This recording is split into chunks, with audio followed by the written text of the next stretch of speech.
Hey guys, welcome back to another tutorial video. So in today's video I'll show you how to fix login problems on the Steam mobile app. So first, make sure your phone has a stable internet connection and completely close the Steam app and then open it again.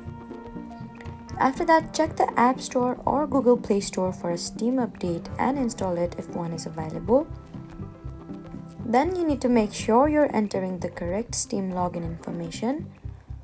And if Steam Guard is requesting a verification code, then open the Steam mobile app and check that your authenticator is working correctly.